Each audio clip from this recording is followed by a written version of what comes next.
भाइयों और बहनों, मेरी ओर से सबों को प्यार भरा जय यीशु।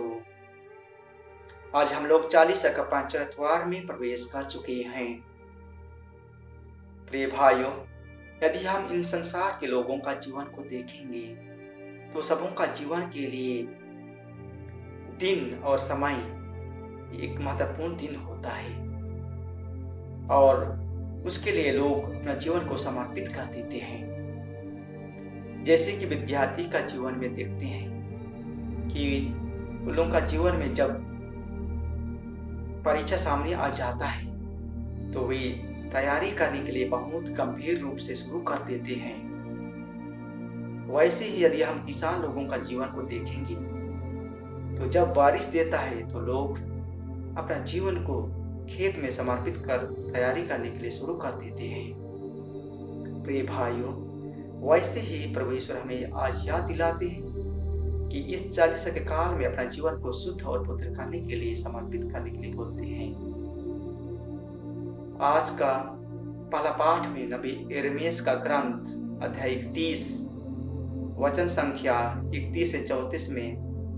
प्रभु ईश्वर हमें याद दिलाता है कि 2000 वर्ष पूर्व पहले ईश्वर ने मूसा के द्वारा लोगों को एक पत्थर में अंकित एक नया विधान दिया था, लेकिन बाद में ईश्वर ने यिर्मयाह के मुख के द्वारा लोगों का हृदय में नया विधान दिया और इस नया विधान में प्रभु ईश्वर बोलते हैं कि मैं उन लोगों का ईश्वर होऊंगा और वे मेरी प्रजा होंगी। इसका मतलब यही है प्रिय भाइयों कि प्रभु ईश्वर हम सबों का जीवन के लिए एक नया विधान ठहराना चाहता है, एक नया रूप देखना चाहता है, एक नया जीवन यापन करने के लिए हमें याद दिलाता है कि हम ईश्वर का संतान होकर के, ईश्वर की प्रजा होकर के ईश्वर के साथ एक नया जीवन यापन करने के लिए इस 40 के समय में हम प्रयत्न करें कि ईश्वर अपना जीवन को दया और प्रेम दिखाता है, इसीलिए किसी को अलग देखना नहीं चाहता है और किसी को अलग रहना नहीं चाहता है। इसीलिए आज का दूसरा पाठ में हमें याद दिलाता है कि प्रभु ईश्वर अपने दुख भोग के द्वारा हम लोग का मुक्ति के लिए ईश्वर का पुत्र होकर के आज्ञा पालन करता है और दुख भोग और दुख सह करके अपना जीवन को क्रूस में बलिदान कर देता है और हम लोग का मुक्ति के लिए अपना जीवन को समर्पित कर हम लोग का पाप दोष गुनाह है क्रूस में बलिदान कर अपना रूह से पवित्र करता है ताकि हम उनका प्रिय प्रजा और परम पावन पुत्र बन सके। प्रिय भाइयों, आज का सुसमाचार में प्रभु ईश्वर हमें याद दिलाता है कि यदि गेहूं का दाना जब तक इस मिट्टी में गिरकर नहीं मर जाता है तो वह अलग और अकेला ही रहता है और जब वह गिरकर मर जाता है तो बहुत फल लाता है। प्रिय भाइयों, वैसे ही आज प्रभु से हमें याद दिलाता है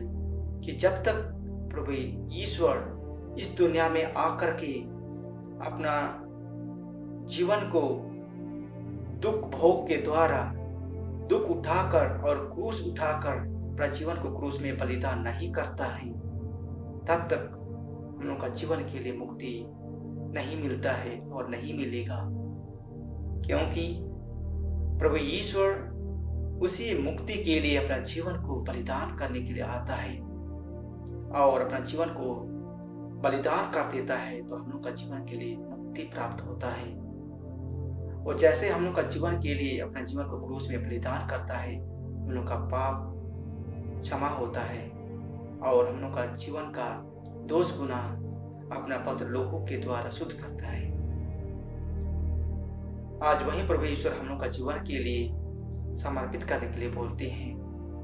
कि प्रभु ईश्वर अपना जीवन को क्रूस में बलिदान कर देता है और मर जाता है, जैसा कि गेहूं का दाना मिट्टी में मिलकर मर जाता है और एक नया फल लाता है। और वही नया फल प्रभु ईश्वर पाने के बाद में हम लोग के लिए मुक्ति मिलता है। वही फल है जो प्रभु ईश्वर हमें शांति देता है। वही प्रभु ईश्वर जो मरकर फल लाता है वह हम लोग का जीवन के लिए मुक्ति और दया और शांति और प्रेम लाता है। और उसी प्रेम और दया और शांति के द्वारा आज प्रभु ईश्वर हम लोग का परिवार में रहने के लिए बोलता है। एकता और मेल प्रेम के साथ में अपने दोस्त बैरी लोगों के साथ में एक साथ जीवन यापन करने के लिए बोलते हैं। चलिए आज हम प्रार्थना करें, प्रभु ईश्वर से आशीर्वाद मांगे हम लोग का परिवार में, हम लोग का कैथोलिक मंडली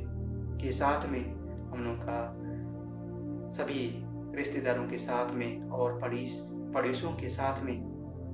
हम इस 40 का समय में अपना जीवन को शुद्ध और पवित्र करने के लिए हम तैयार करें,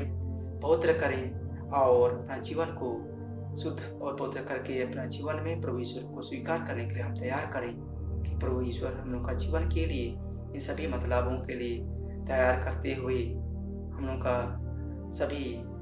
मतलब है उसमें आशीर्वाद प्रदान करें। और साथ में चलिए हम प्रार्थना करें इस पवित्र समय में जो बहन भाई हम लोगों का घर परिवार में है, बीमार से पीड़ित हैं और जो लोग हम लोग की प्रार्थना की आशा करते हैं, उन सभी के लिए हम प्रार्थना करें और ईश्वर से आशीर्वाद मांगे। ईश्वर सबों को भला चंगा रखे, पवित्र रखे और सबों को आशीर्वाद प्रदान करे इस 40 के समय में और सबों का जीवन के लिए खुशी और आनंद से परिपूर्ण करे। आमीन।